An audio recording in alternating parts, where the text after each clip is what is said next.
everybody, and thank you for joining us, and thank you for your patience as we were getting started. I know that your time is valuable, and we really appreciate you joining us today for this webinar. Today's webinar is on Bridging Planetary Boundary Impacts in Higher Education, Scaling Impact Assessment for Climate Action. My name is Keisha Blaser. I will be hosting today's webinar with the International Association for Impact Assessment, or IAIA, but you'll mainly be hearing from our presenters who you'll meet in just a moment. If at any time in today's webinar you hear something that you would like to share on social media, you can see our handle there at IAIA Network, as well as a hashtag you could use in your post, hashtag IAIA Webinar. If you are an IAIA member, I also encourage you to start a conversation on the IAIA Hub about anything that you hear today that you would like to continue the conversation on. Now, before we get started, I'd like to talk just a little bit more about IAIA, what we do, who we are, and what you can find on our website. First, if you have been a longtime member or in our network of IAIA, you'll notice that our website has gotten a fresh revamp recently, so I encourage you to check it out. Even if you, again, have been with us for a long time and connected to us, it looks a lot different, and there are some cool new resources there for you. So first, our webinars on demand. We have a variety of webinars. You can see a couple there on the screen, both about digital impact assessment, but we have webinars on a variety of topics, including biodiversity, health, resettlement, data protection, and more. So I encourage you to check that out to see what might interest you. And on that note, part of our new website relaunch is we launched a brand new resource library where you can search a variety of resources, including webinars, on-demand courses, publications, fast tips, best practice principles, based on topic, based on sector, whatever you're interested in, and you can find hopefully something that applies to what you're looking for. Now, next, I'd like to draw your attention to a couple upcoming events. Namely, we have our annual conference, IAIA 26, happening this year in Quebec City, Canada, at the end of May. This year's conference is on misinformation, disinformation, communication, and impact assessment. And right now we are running the early bird discount, which ends on the 28th of January. So you have just less than 2 weeks where if you are planning on attending IAIA 26, you might as well register now early and get those discounts for you on registration. Now, next, we also have a variety of online training courses happening next month in February. There's 3 different courses running right now on involuntary resettlement planning, livelihood restoration, and social impact assessment. Another course on effective engagement in impact assessment, which focuses on public participation practices. And then a third course on more effective EIA follow-up that connects EIA and follow-up systems. So if you are interested in any of those courses, you can visit our website or email me directly and I can give you more information. A few other things, we have recently launched on-demand training courses on strategic environmental assessment. So these courses are essentially considered micro-learning. They're about 30 to 60 minutes. They can be taken at any time. There are now no live instructors, no live components to the course. They are all asynchronous and self-paced. And they are on, right now we have 3 courses on foundations of SEA, SEA for decision makers, and SEA for the solar power subsector. We are also right now launching additional courses on the hydropower subsector, bioenergy, and wind, with a few courses to come after that as well. Next, we also have online training and mentorship through our professional development program. The next courses are actually starting on Monday, so registration is closed for those, but they will both run again in June. We have courses on foundations of impact assessment and social impact assessment. And finally, like I mentioned with the resource library, we have a variety of free downloadable publications like best practice principles, fast tips, and more. So again, all of that can be found at www.iaia.org. Next, a few pieces of housekeeping before we get started. Even if you have joined us before for a webinar, you might notice it looks a little bit different on the software. So I'll just point you to a few things. First, in the chat, if there's any important announcements, like today when I mentioned we were going to be starting a little bit late, you'll see those mentions in the chat. Next, the question box, that is where you can put your questions for the Q&A. We will end today's webinar with a pretty lengthy Q&A where you can ask the presenters any questions you would like, but you put the questions in, you type them into the chat box. Now, I'll mention that you don't have to wait for the Q&A to start to type your questions. If at any point you think of something you would like to ask the presenters, go ahead and go to that questions box and you can put your questions there. Next, the slides are available in the Materials tab. So that's the one that has the little paperclip symbol next to it. And then finally, if you have any issues perhaps with the audio's not sounding great or people's webcams or anything else you might want to play with, there's also the settings tab that you can go to and find potentially what you need there. Now, as we get started, I would like to introduce today's presenters. There are quite a few, so please bear with me.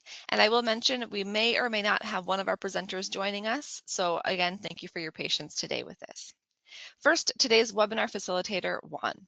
Juan is an associate professor in the Department of Geography and Resource Management and leads the Environmental Policy and Governance Program in the Institute of Environment, Energy and Sustainability, as well as the Center for Urban Innovation in the Hong Kong Institute of Asia-Pacific Studies, the Chinese University of Hong Kong. Next, we have Wes Fisher. Wes has over 30 years of experience as an IA practitioner and capacity development professional in lesser developed countries, including his time living in Uganda, Kenya, Somalia, Botswana, and Lesotho.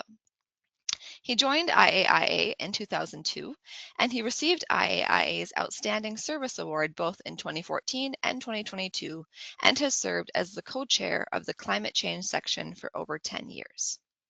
Next, we have Amos Tai.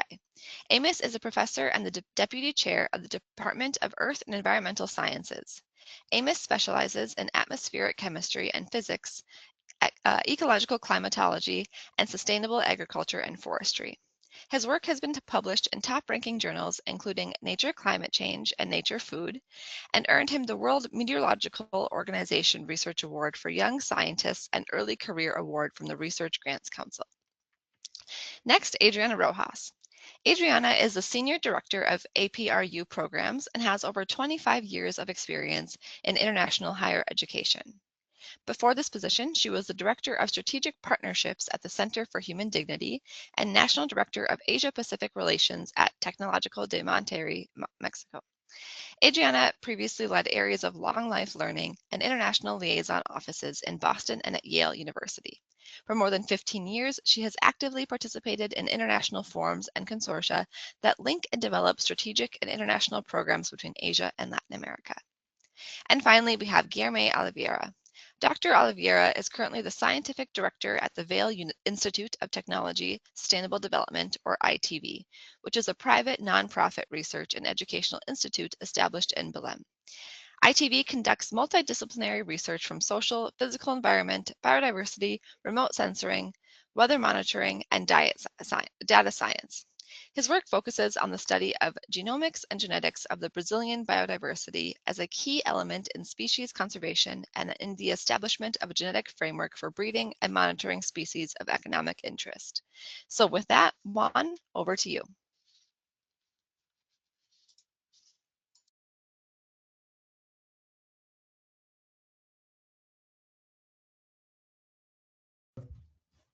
Thank you, Keisha. Now you can see me, I guess. Nice. So I'll introduce the background of this webinar first. Then I'll bring this floor to the speakers. So this one was actually organized in COP30 in Belém, Brazil, back about two months ago, so in November 2025. So this one was organized as a side event in COP30. So it's in a higher education pavilion. So we did this thing to make sure that how higher education, mostly universities and these other higher education institutions, how we can help climate change. So we also have a very similar, probably I guess the same title. So we are trying to understand is how higher education can also work on impact assessment to deal with climate adaptation and mitigation, especially from university, from education perspectives. And so then we can also help capacity building. And because the side event was well received, so the side event was also co-organized by the Chinese University of Hong Kong, IAIA, and also APRU, and together with ITV and a few other universities and organizations. So because that one was well received, so this is why we tried to get it to more audience. And so here in IRA, I'm sure that the impact assessment community here we can have also another deep discussion about this topic. So yeah, so this is basically the background. So now I'll hand over the floor to the speakers. So then afterwards, we hopefully we can have a good discussion and Q&A. So now so let me hand over the floor to Professor Amos Tai. Amos, please.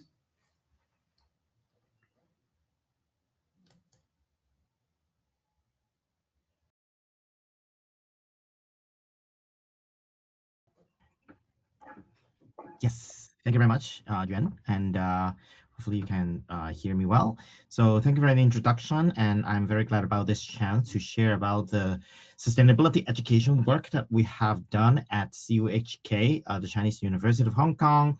Again, I'm a professor in the Department of Earth and Environmental Sciences. I'm a climate scientist by training, but over the years, I've been involved in the sustainability education initiatives at CUHK, kind of promoting the concepts of sustainability, sustainable thinking, as well as SDGs among all CUHK students. So it's not just limited to our own department, but it's more like a sort of a university-wide initiative to help all students understand our sustainability and understanding the concepts of, say, planetary boundaries, as well as how to assess environmental impacts on different aspects, and sort of like bridging their knowledge to hopefully their future career as well. So we've been doing a lot of things along that line, and I would share some of them very soon.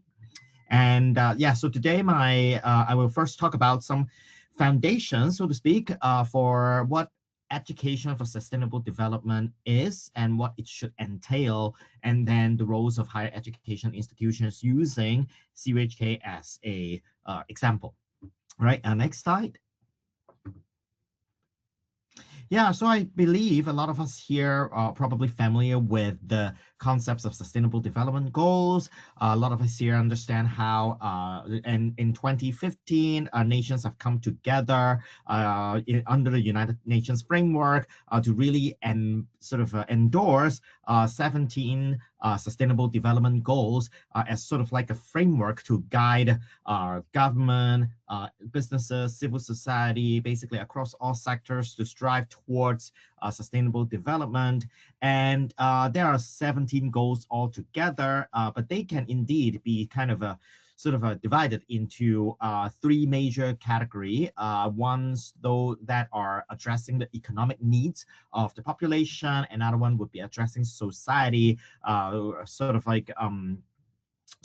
promoting social inclusion and cohesion and social inclusion. And also, of course, a lot of sustainable development discussion is about protecting the biosphere, the resources, the natural resources, and really having a more resilient environment. Yeah, and I think these three triple bottom line is a concept that many of the educators probably are familiar with, but our experience is that indeed sustainability is such a kind of like a murky concept that many of our colleagues, even at the university, may not be entirely clear about them. And part of my job in my capacity, to do these sustainability education is actually to also help educate the educators about the basis of sustainable development and how these SDGs can be framed under the triple bottom line, which is simultaneous consideration of the economic, social, and environmental benefits of any policies or any technologies that we are trying to implement. And one of the fundamental concepts is that we have to have a very sort of like a resilient and healthy biosphere and environment, only which can then support an inclusive and coherent society, upon which we can then have a thriving economy. So this is like not only a triple bottom line, it's like, you have to have the environment first, and then you can have a society and then economy. So next slide. Yeah, so when we talk about education, okay, so these are all concepts that a lot of universities and a lot of agencies, governments, businesses, civil society have already sort of embraced, right? But now, if we want to help students in higher educations like universities understand these concepts, we do have to kind of teach them. It's not something that they can read it everywhere, kind of, but to really help them understand the core of it is our major mission as university educators. So education for sustainable development is very important. Fundamentally, it is about teaching individuals to make informed decisions and really take action, both individually and collectively as a whole, to really try to change society and protect the planet. So in education initiatives, we believe that there are three major objectives. And first of all, it's something that I think most of us are very familiar with. If we are educators, we have to address the issues cognitively. We have to have teach the students how to think, right? To understand these sustainability issues, be it climate change or pollution or wars and conflicts or poverty and inequality. We want them to have an understanding and have a critical thinking to really think about these issues. This is all about knowledge. And I believe universities have been doing that, like all of us here. We teach courses. Most of them are like credit-bearing courses, but some of them may actually be, like maybe more informal learning. But we do that a lot.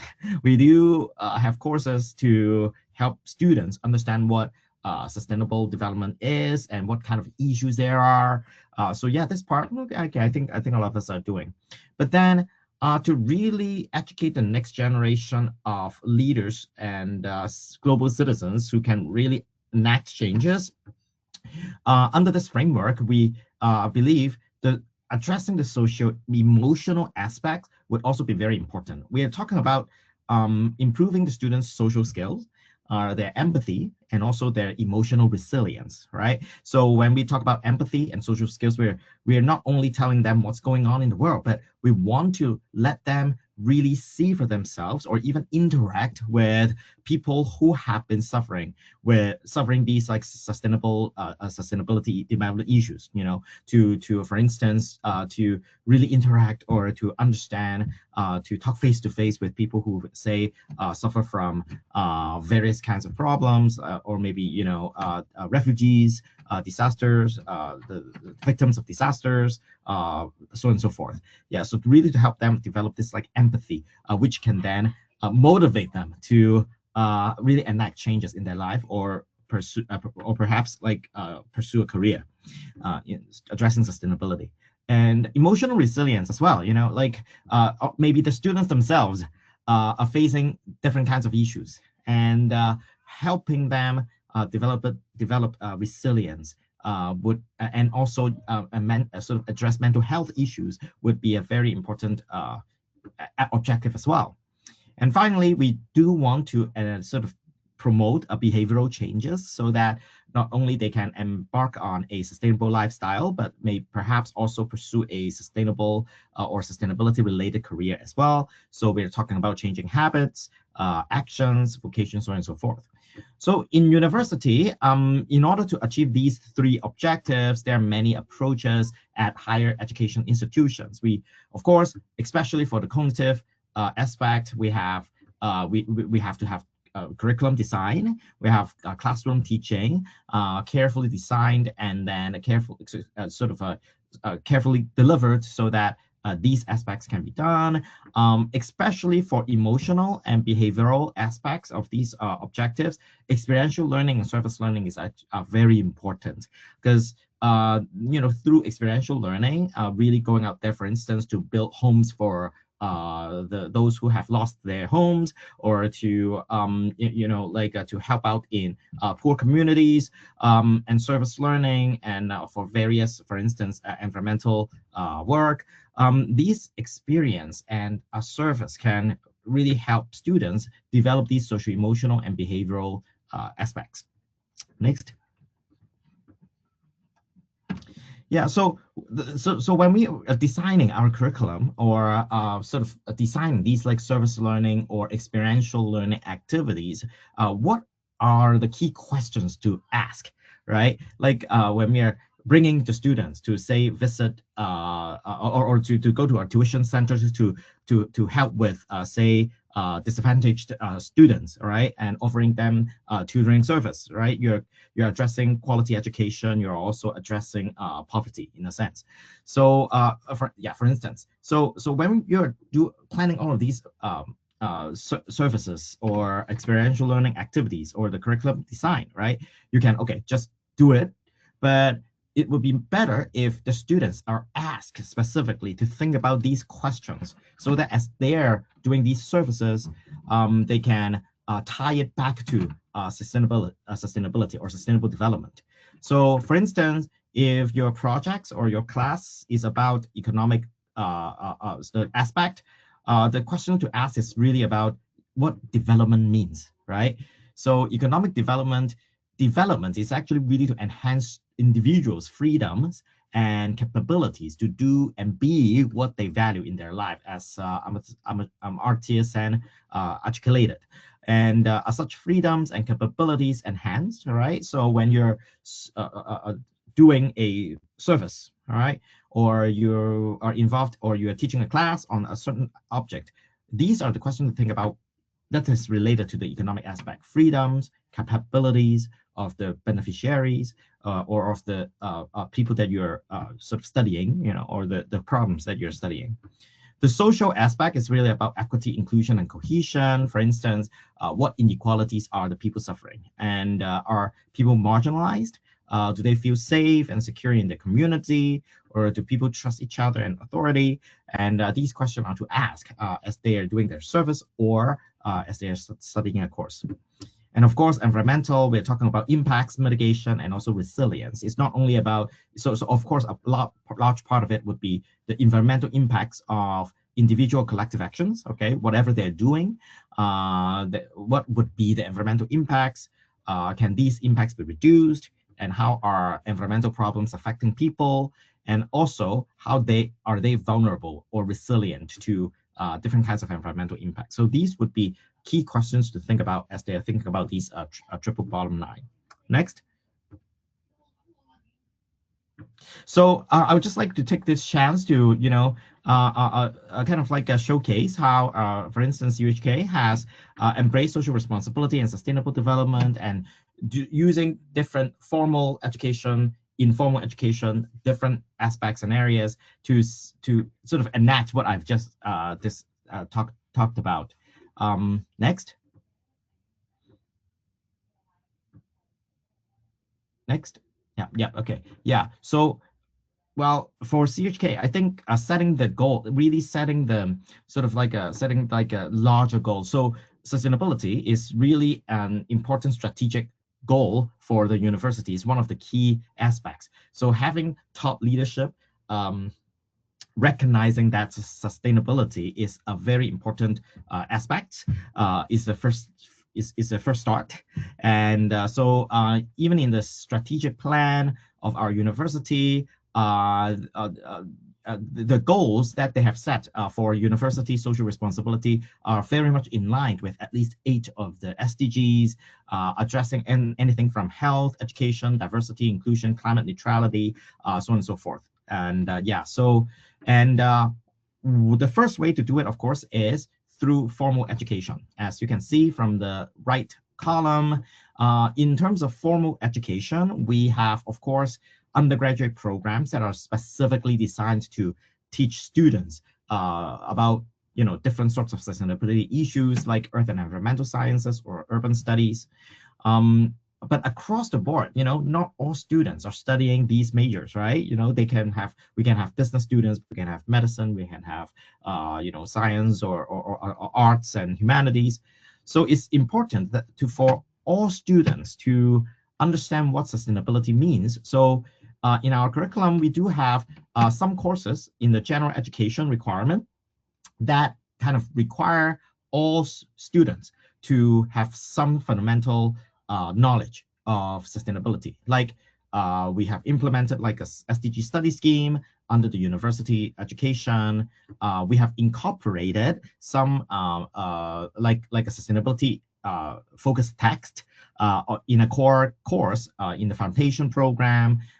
Yeah, and also we have courses that actually prepare the students to get certification for for instance, SESCA is like a certificate for certificate for ESG analysis, or certificate for climate risk analysis. We do have courses that can actually prepare the students to get the professional certification as well. So these are important to really help prepare students to basically bring impact to their future career as well. So they don't not only have the fundamental knowledge and also, the social empathy, those kind of skills, but at the same time, they're also equipped with the skill set that can get them ready for the job market as well.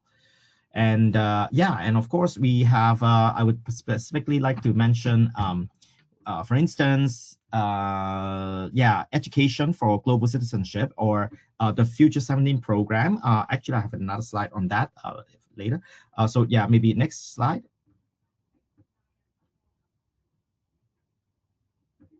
Yeah, so of course, research and innovation. I think this is major mission of universities, right? Like doing research associated with all kinds of sustainability issues. But we also have community and youth engagement. We actually have the first climate change museum in the world, and really showcasing the problem of climate change, and at the same time, kind of showcasing climate change solutions, especially those that are devised by CHK scholars. And we focus a lot on youth empowerment as well. We help students become the Museum of Climate Change ambassadors, where the undergrad students can be volunteers to help lead tours in the Museum of Climate Change, and at the same time be involved in a lot of public education arena. So it's not only like, we teach the students about sustainability. We actually also invite the students to help being the ambassadors to spread the message as well. Next. Yeah, and of course we build global partnerships and so on and so forth. Yeah, so I think these are, yeah, I'm not going to, I don't have that much time left anyway. So next, please. Yeah, so I think in our, especially in the general education curriculum, we have various level of courses that all students are required to take. I think this is very important because we can have a lot of initiatives, but if these initiatives are not, if they are voluntary, then usually those who already care about sustainability issues, they would join. But those who don't care or don't know too much about it, they would still not care and not know about it, right? So in a sense, having required courses that having required courses that all students have to take, in a sense, and so that we can ensure that all students graduating from the university can have some fundamental knowledge in sustainable issues and their solutions is actually very important. So in our general education curriculum structure, we do have at least 2 courses. We call it In Dialogue with Nature and In Dialogue with Humanity at the base level that all students have to take. And as I've mentioned, we have been able to incorporate sustainable, like a core text, basically Aldo Leopold's Ascent County Almanac in the curriculum, so that all students would have to read the text and also discuss what it means for the contemporary concepts of sustainable development across all basically the entire university. All right, and next.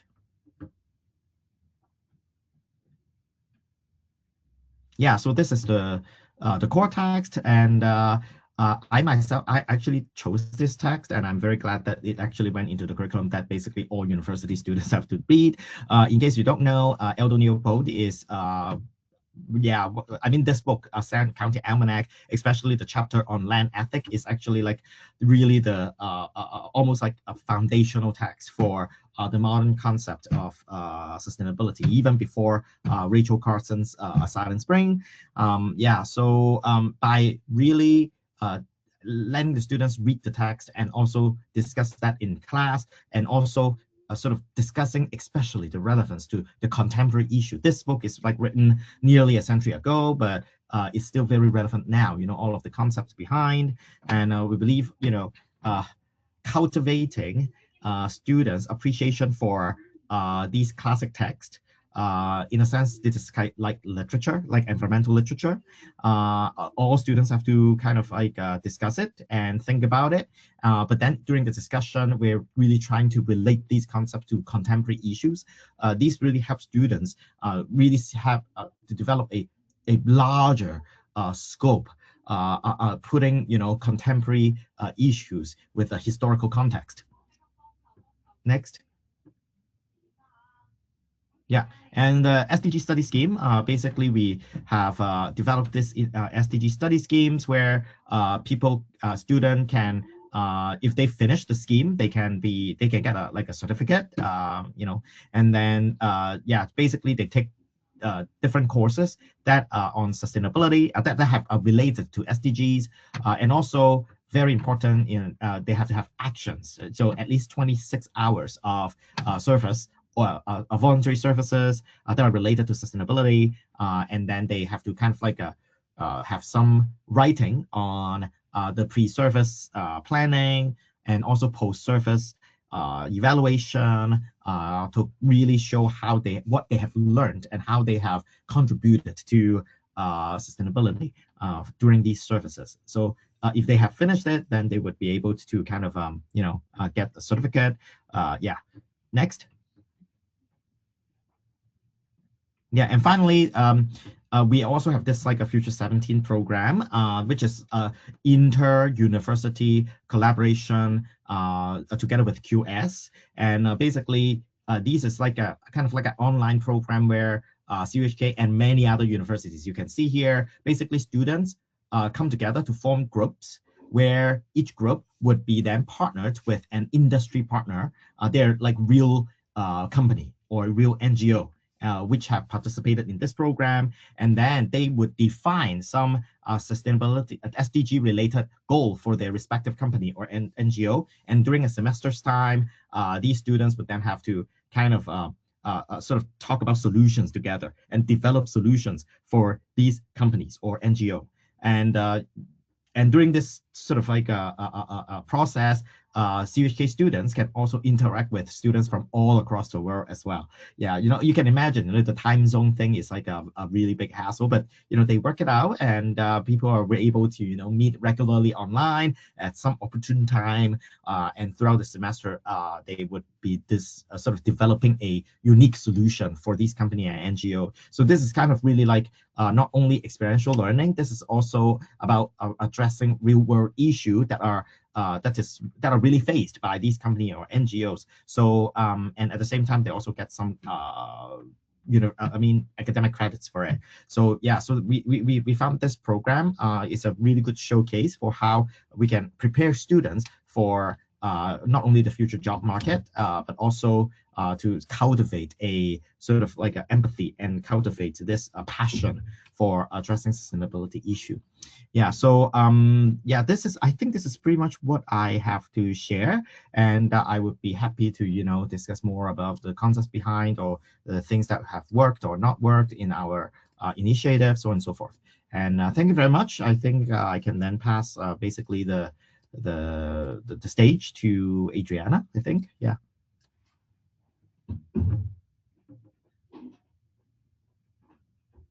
Thank you, Amos. Thank you very much, and thank you for the invitation for joining this conversation with all of you. And well, my name is Adriana Rojas, and I was invited for the colleagues of this panel to talk a little bit more of what we are doing in my association, that is the Association of Pacific Rim Universities. So next one, Keisha, please. So who we are? We are APRU, the Association of Pacific Rim Universities, and we are a consortium of 62 research universities all around the Pacific Rim. And so we are a group of universities with a collective efforts. And of course, we are targeting to put together students, professors, researchers in different topics. And the transversal common avenue we do have is that we're looking for sustainability in every single program we do have. In this time, I will focus especially in some initiatives that we are working together.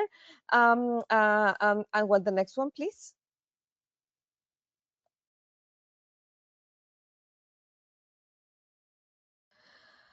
So here I want to show you where we are in the world.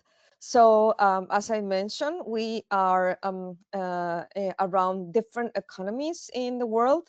And this is an organization that started working from 1997. So at this moment, we have representatives from all the Pacific Rim, and the responsibility of the different programs are in charge of the different partners. And we have a headquarters in Hong Kong. I'm in fact now based in Hong Kong. So we put together the effort of the different universities who had different initiatives working on a variety of topics. Next one, please. So we have here what we call the One Pacific Challenges. And under this big umbrella, we have different projects that target some professors, some students, some researchers. And I can just briefly mention that we have this big group of projects around artificial intelligence, biodiversity, food security, multi-hazards, sustainable cities and landscape, and global health.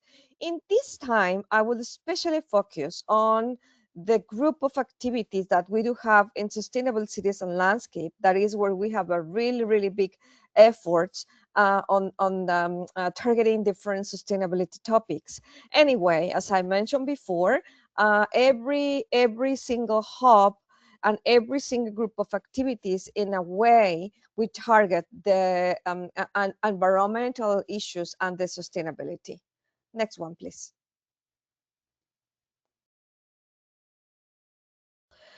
I also want to highlight here that among this big umbrella of projects, we do have especially two groups that, as you can see here, are under the umbrella of cultural diversity and sustainability.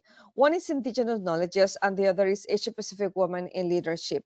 So in a way of trying to also give the voice of groups into our universities, we decided to create these specific working groups where, for example, I want to focus especially now in the Indigenous Knowledges group.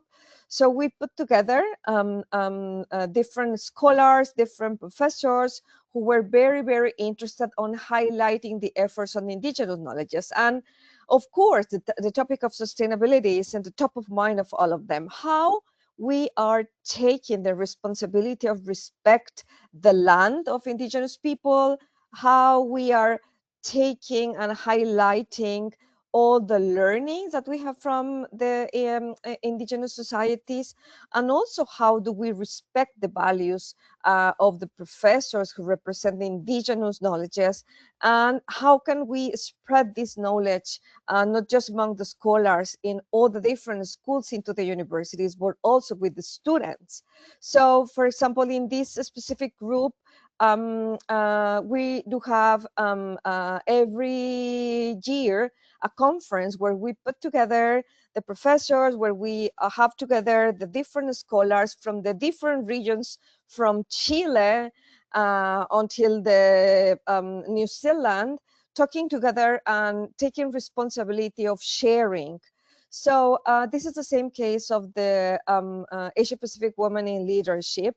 So we have different working groups in this specific group, where we have professors who are interested on discussing the problematics we have around global health, for example, the promotion of the woman into the different industries, and how is the importance of what the different professors, especially women professors, are really highlighting the sustainability in the different areas where they work. Next one, please. And finally, I want to highlight this very, very important working group we do have. Thank you, Professor Yuan, who especially invited me to join this conference because he belongs to this program, and it's a Sustainable Cities and Landscape program. This is a big program we have under the association where we have different working groups, as you can see here, where the professors are together every single year and in different parts of the world. Last year, we were together in Vancouver at the University of Simon Fraser, and this year we will be together in May at the University of Shanghai Jiao Tong. So if you log in our homepage, that is apru.org, you can see the working group of sustainable cities and landscape, and all of you are very welcome to join us. Many of our events are not just targeted to the a member of the association. So these are many events who are also open for the public. If some of you are interested in joining our conference that are open to the public, you're very welcome to join us. This year, as I mentioned, the University of Shanghai Jiao Tong will host our annual event.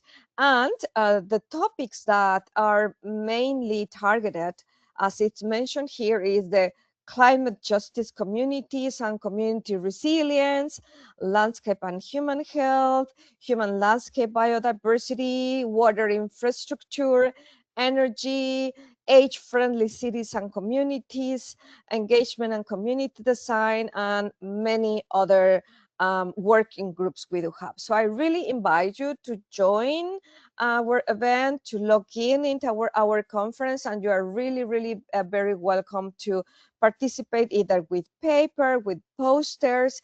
This is a very unique group where the professors are together every year somewhere in the world, and we expose different projects. We also have professors who have been doing research together. So this is an international opportunity for you to explore the topic of sustainable cities. In the same frame, of course, we are very concerned about climate change. And we have a working group also who is discussing about these topics.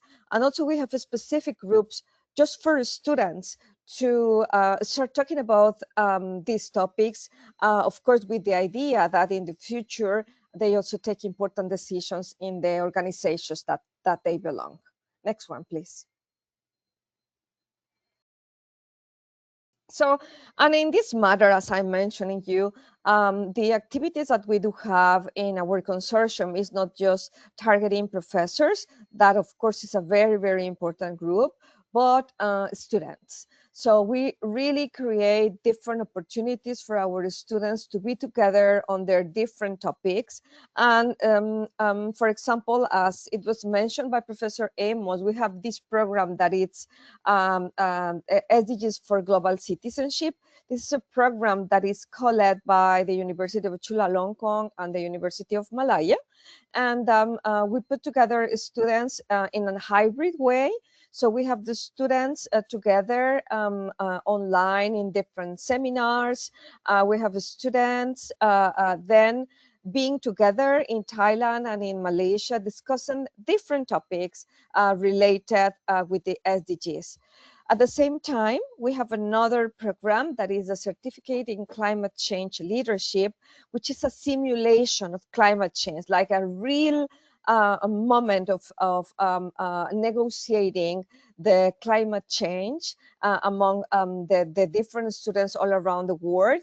So this is just an online program. This online program runs for around 2 months, where they are together from all around the world and doing this training for at the end negotiate the topics of climate change with the simulation. At the same time, we have other programs like the Asia Pacific Open Dialogues, which is also an online program that we have, and we put the students every 4 months in a virtual space of 1 hour discussing different topics of the importance for them. And this is just it's a short experience, and all the students are invited. These students' activities are mainly focused for our member universities, but in most of them we have guest students and we have guest speakers from universities that doesn't belong to APRU. So next one, please. I finally would like to invite you to review this document if you are interested on learning more about our activities. This is our annual report of 2025, where you can see all the activities we do have during the year. You have the reference of the conference, as I mentioned. For example, I just highlighted the Sustainable Citizen Landscapes. But for example, we also do have a special conference on multi-hazards. So in this case, for example, also we oversee the topic of climate change. We also see how all these multi-hazards are affecting the world in the different areas. Last year, the conference was in Manila, the University of Philippines, and this is also a rotative event. And if you are interested on this topic, you are also very welcome to join us. So all the details of these programs you can find in this document that is online in our homepage. So please feel free to look for it. And if you're interested in joining one of the programs, we will be very, very happy to have you. Next one, please. I think it's almost the end of my presentation. So, well, welcome to APRU. Welcome to our collaborations. Please feel free to write a message to me at the end, and it's the last slide, please, Kisha. You have my information, so you can send me a message. You can locate it, our offices in Hong Kong. So please feel free to reach me. Please feel free to check the information we do have in the homepage, that is apru.org. And thank you very much for the opportunity of talking here with you. Thank you, Kisha. And I think we go with our next colleague, which is Guillaume, I think. Yes, thank you, Adriana.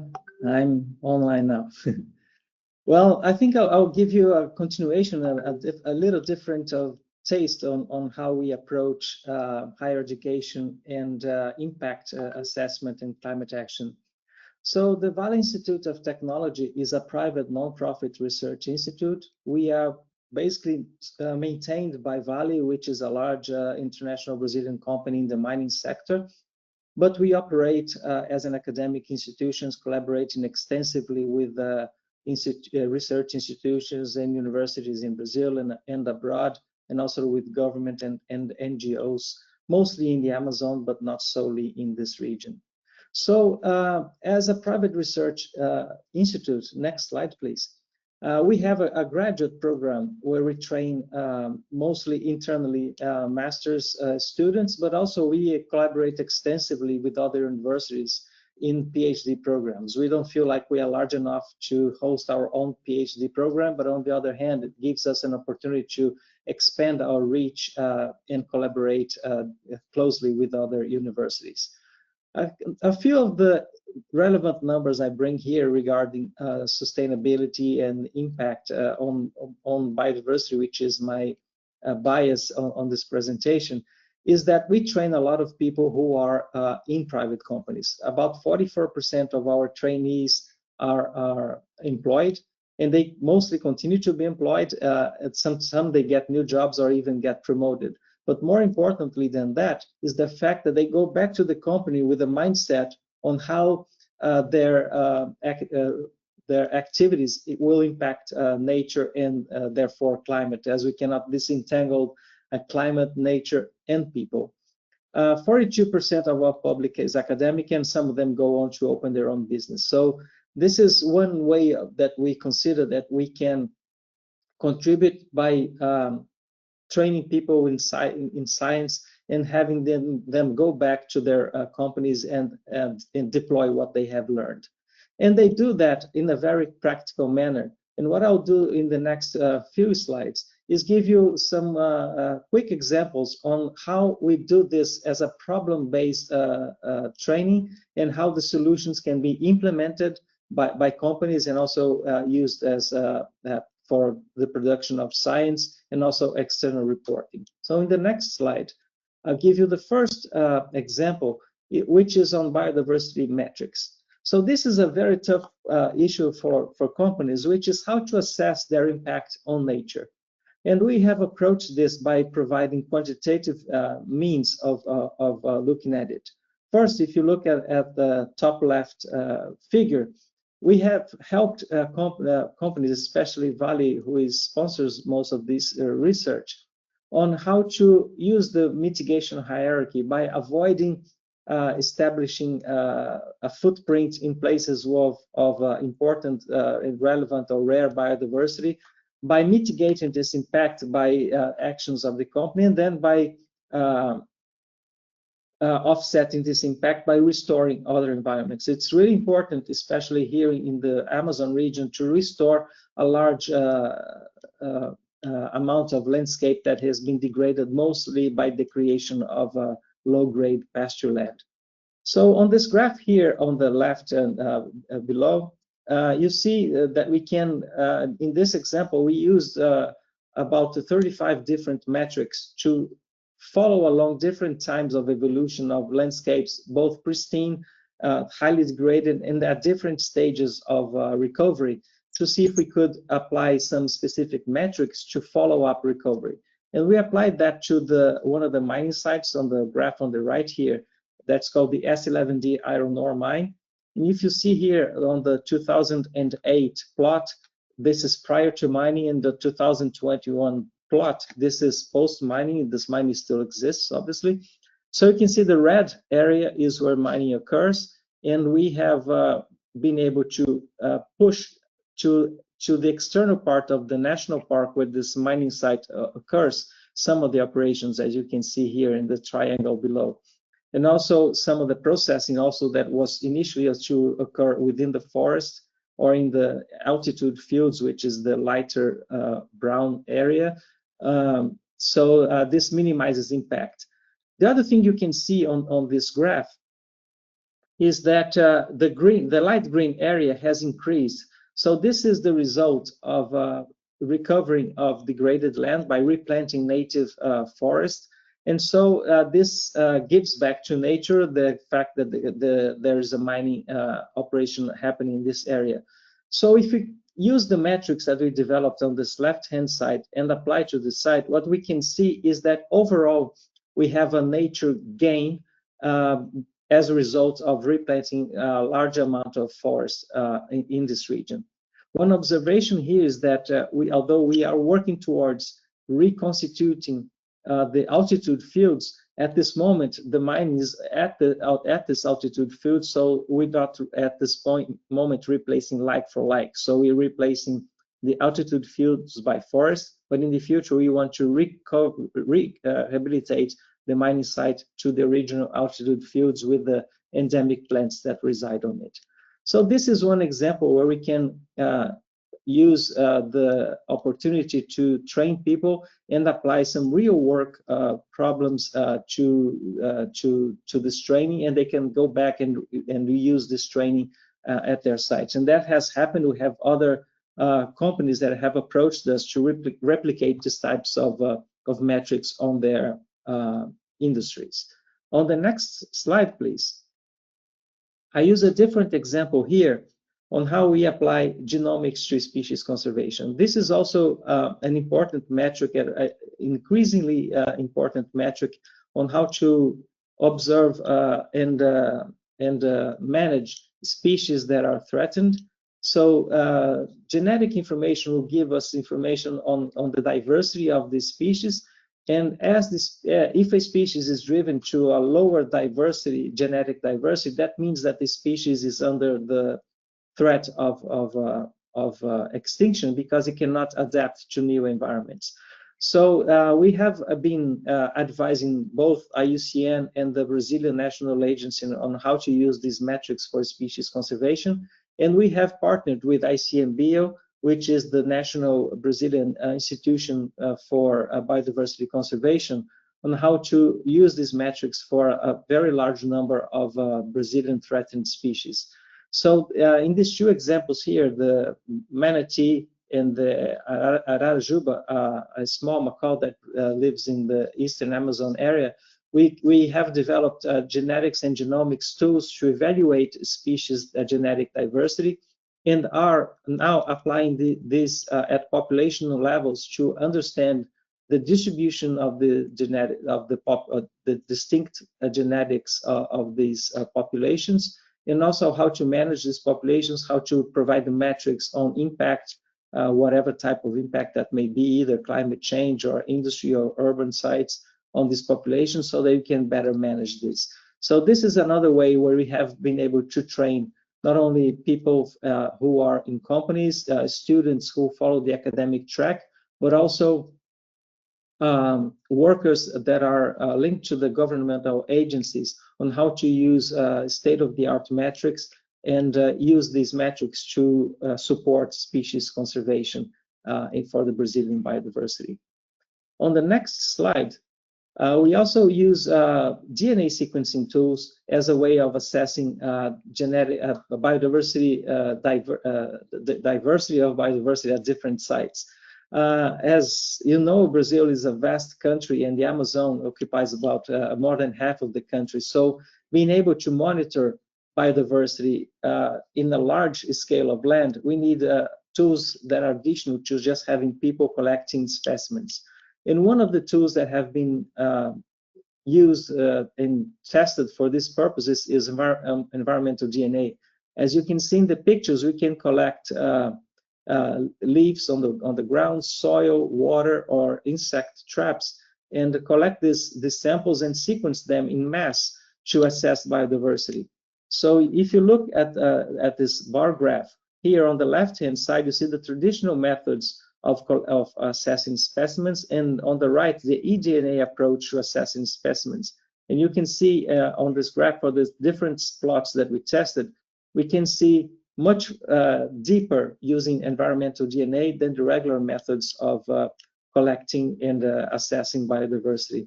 So now we are deploying, again, in partnership with the National Environmental Agency in national parks in Brazil, we are deploying this tool to assess biodiversity. And also this has consequences to how these different sites are being monitored, how we assess impact on these sites, and what are the best practices to preserve nature at these sites. This is in partnership with ICMBio's Monitora program, which is a program that they have deployed for over 10 years now, using the local populations to assess biodiversity. So we'll have what we can say is the ground truth to assess biodiversity at these national parks. On the other slide, I give you one final example, which has to do with biodiversity protection by developing an economy that is in sync with maintaining the forest standing. And in this example here, I describe some of the work that we have done using the cocoa production for chocolate.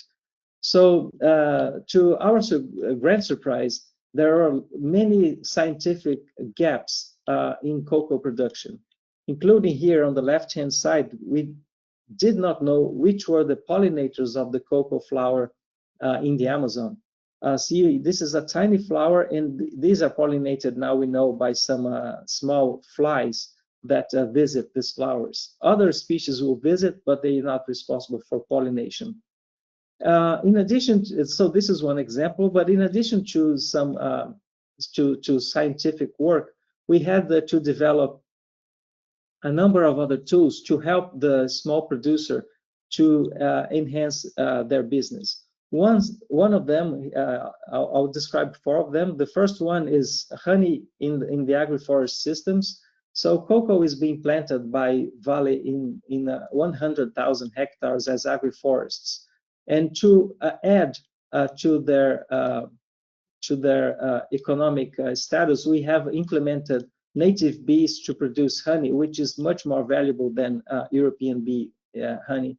And also they help to pollinate native species, including those of agricultural importance.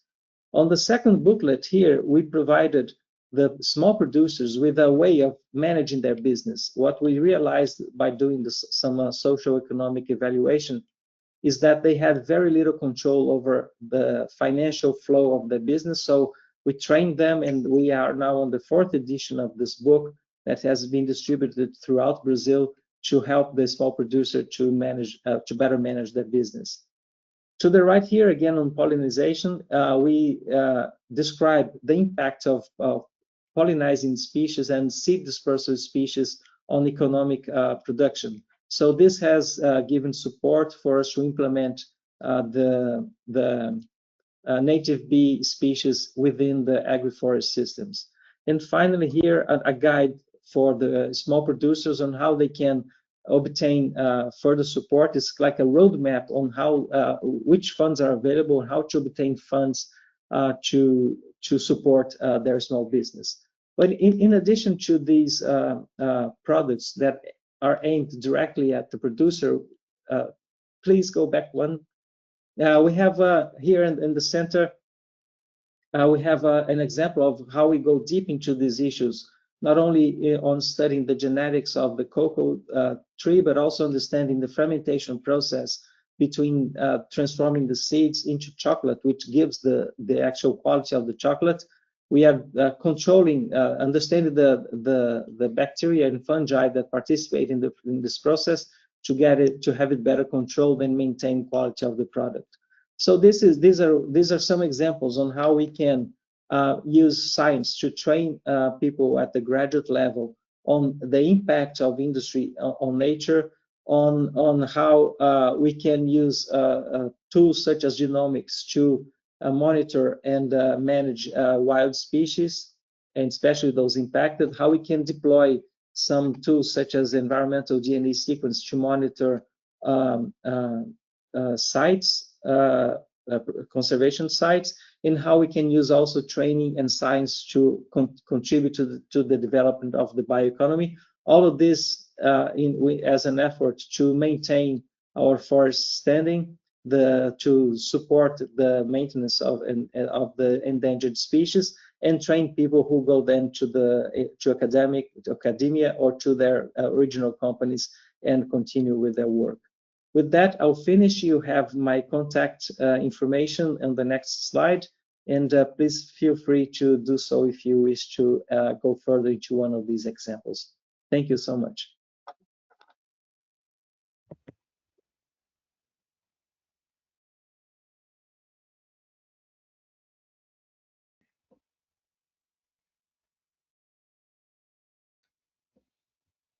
Hi, everyone. I'm Wes Fisher. I am a member of the International Association for Impact Assessment. And for over a decade, I was co-chair of IAIA's climate change section. And I'm now a co-coordinator of something that a group of IAIA members are calling the Fit for Future Initiative, or Future Focused Initiative. And before I start my presentation, I just wanted to mention a new partnership between IAIA and the Global Commons Alliance. The Global Commons Alliance is a group of sort of out in front institutions and organizations looking at planetary boundary conditions and impacts and mitigation regeneration strategies. Some of the Global Commons Alliance members are connected to the Chinese University of Hong Kong. They include the Global Commons Center that Naoko Ishii talked about in Brazil in plenary sessions and also in the session organized by Juan Zhu. It includes the Earth Commission, Future Earth, Science-Based Targets, a group called Mobilizing an Earth Governance Alliance, and many other very important institutions. This is a very promising alliance. And our joining as a partner is due to Gary Bakert's efforts over the last 2 years as our Chief Executive Officer. So in this presentation, the role of higher education institutions in assessing and addressing Earth and human systems impacts, I'm going to touch very lightly on just 4 institutions, just as an example. And then I'm going to talk about Earth systems governance, the distinction between impact assessment for sort of sovereign states and nations versus addressing Earth systems governance as a way to look at the global commons and its management for all of us, especially for future generations. So I think the last topic here will be what should be the role of IAIA practitioners in support of Earth systems governance. Next slide.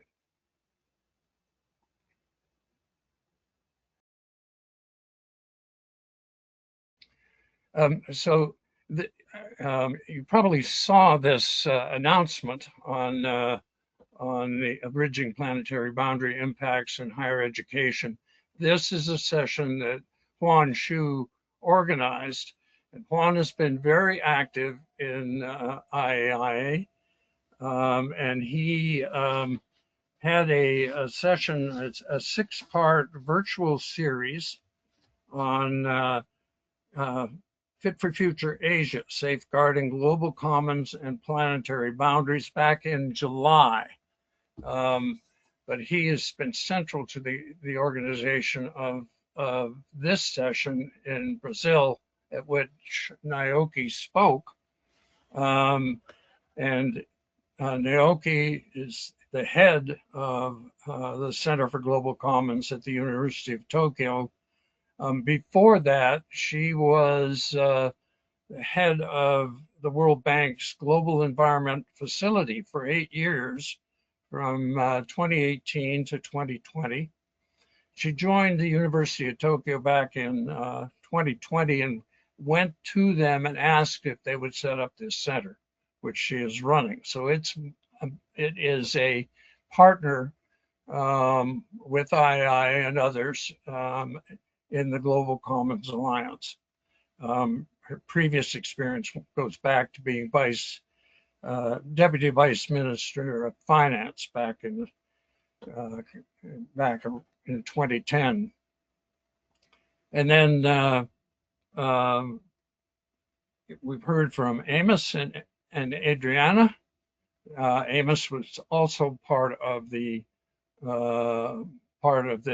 session that Juan organized, and Adriana, as from her presentation, you got a very good view of some of the sustainability initiatives going on in the Pacific Rim, which are very promising.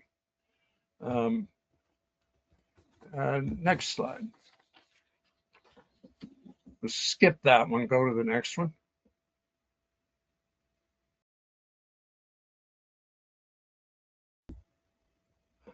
So I'm just going to very briefly touch on 4. But there are many very promising university and organizational initiatives. They're demonstrating a strong academic and scientific commitment to future thinking and planetary impact mitigation, regeneration, despite the disturbing trends we see in the US and other countries. Canada's having trouble, other countries where the use of impact assessment is being rewritten to sort of lessen the effective use of impact assessment or to bypass environmental laws and regulations. So the 4 examples I'm going to give you are the Stockholm Resilience Center, Potsdam Institute in Germany, the Center for Global Commons, Nyoko's group in Tokyo, and Columbia University's Sabin Center for Climate Change Law, led by Michael Gerard. Next slide.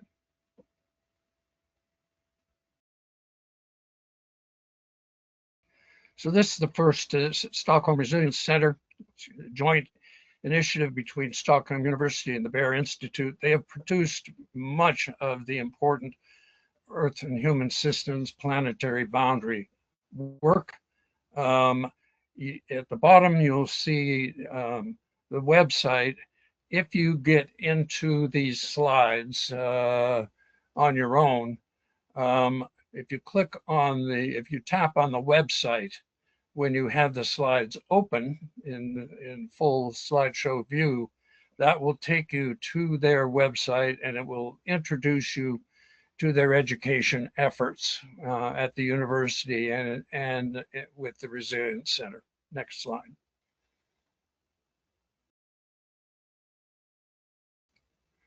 Potsdam Institute, well known for producing articles in Science and Nature on Earth and human systems, on the planetary boundary, the 9 planetary boundaries, the 7 that have now been transgressed. Again, tap on that website if you have the slides open and slideshow view later, if you go back to review the slides. This is Johan Rockström's home, and a very impressive staff working on planetary boundary mitigation, regeneration strategy stuff. So next slide, please.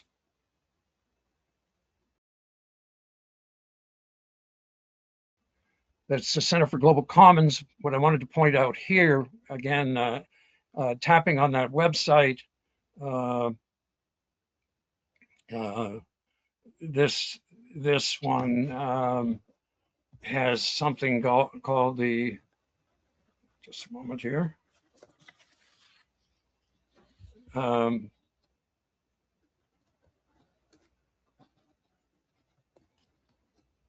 Something called the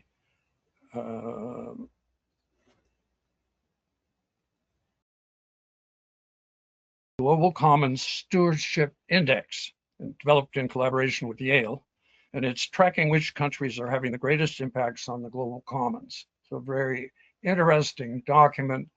The version produced in 2024 has the US, Canada, and Australia as kind of the top 3 with impacts on the global commons. Next slide, please. And the reason for me putting up the Sabin Center for Climate Change Law, they're housed at a part of Columbia Law School's the School of Law, is that they track not just state legislation in the US, but they're tracking international climate change law. And so this is an excellent site to visit to keep up on what's going on with the latest in climate change law around the world. Next slide, please.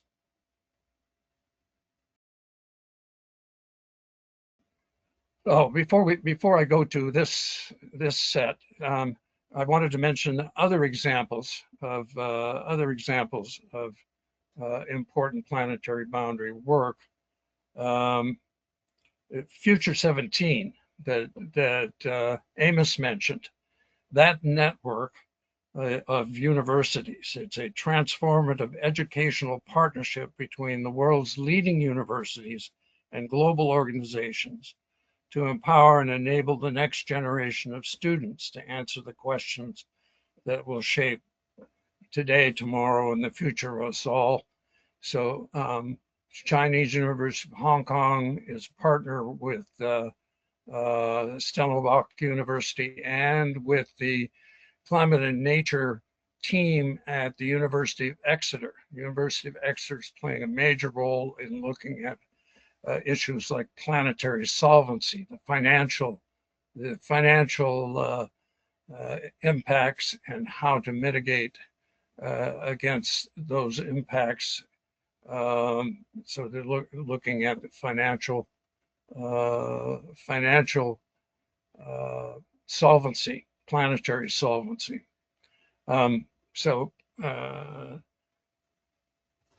And they include that partnership is much larger than just those three. It includes others around the world, in Australia, in the UK, and in the US.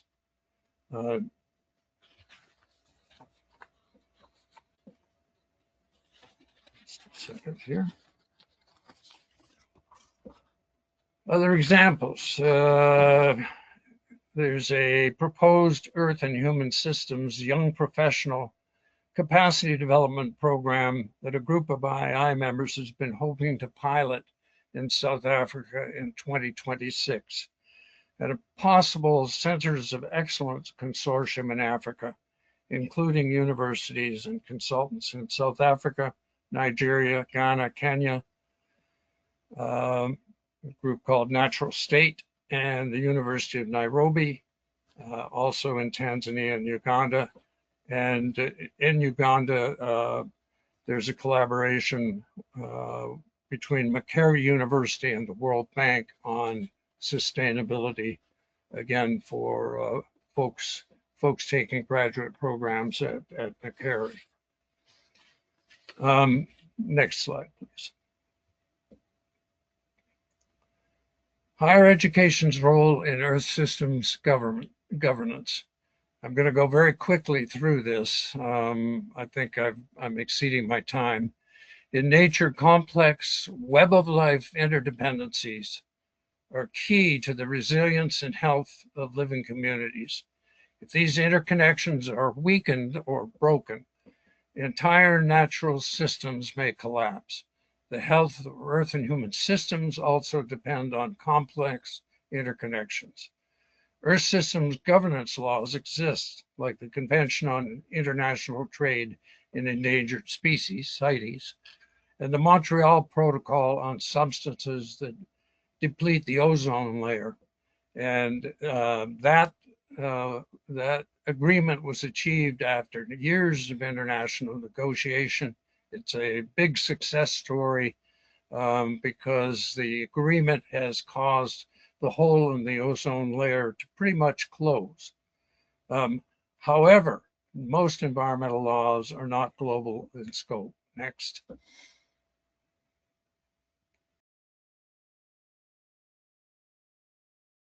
Next slide.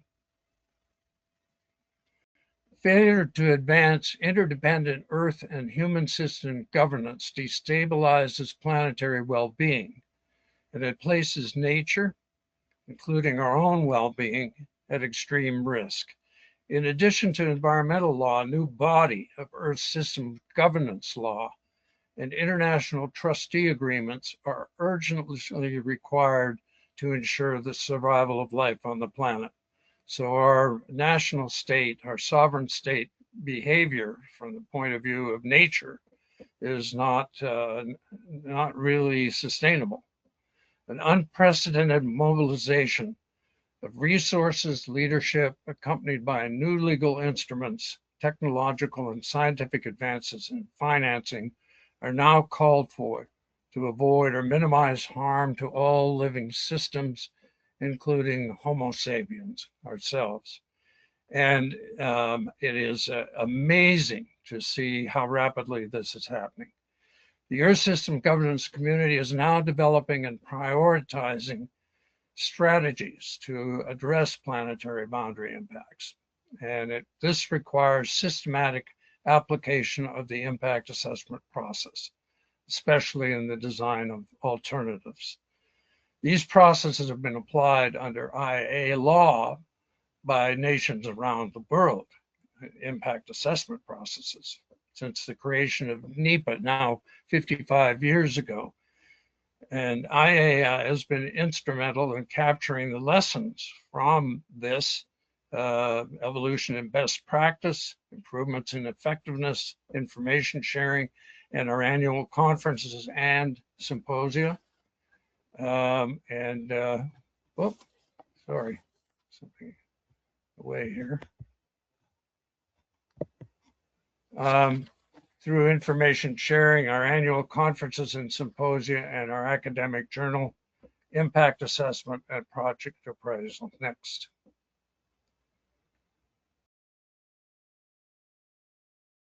The experience and knowledge, this experience and knowledge is of great value in developing sound Earth system governance, mitigation, regeneration alternatives to help guide decision-making.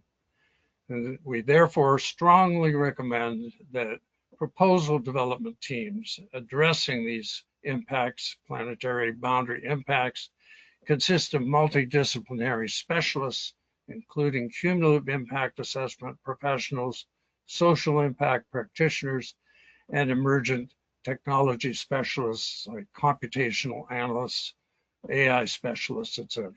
Next.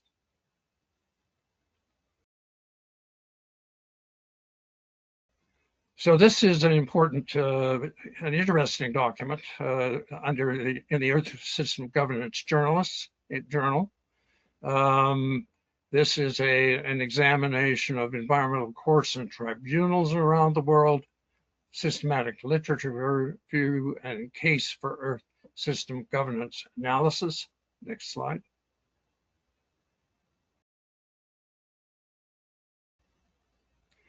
And the journal itself is a flagship publication, well regarded. Again, there's a website down below. If you have the slides open in full view, tap on that and it will take you into the journal itself. And then there, next slide.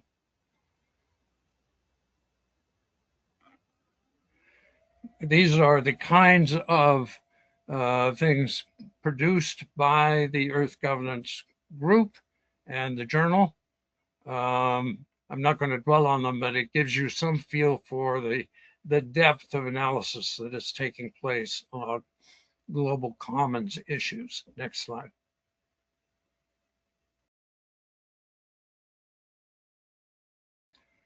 Here's some more of these. Next slide. This mobilizing an Earth Governance Alliance was launched relatively recently,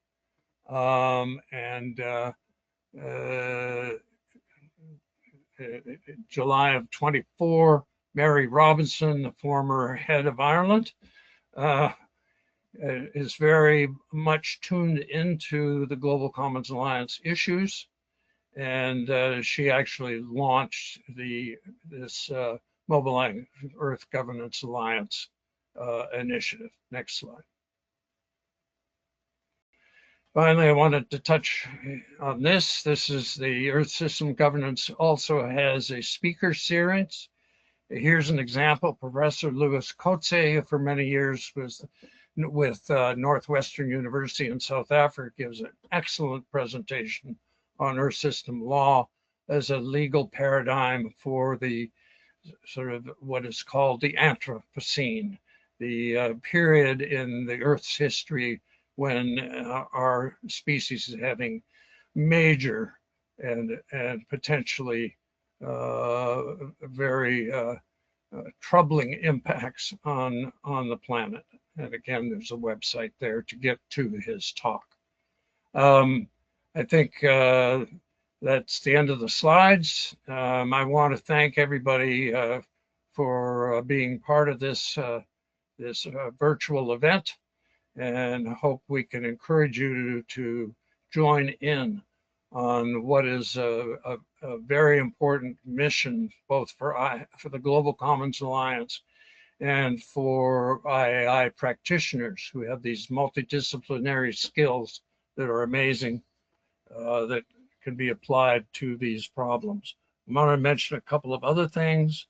And the importance of capacity development for young folks, for people who are in school.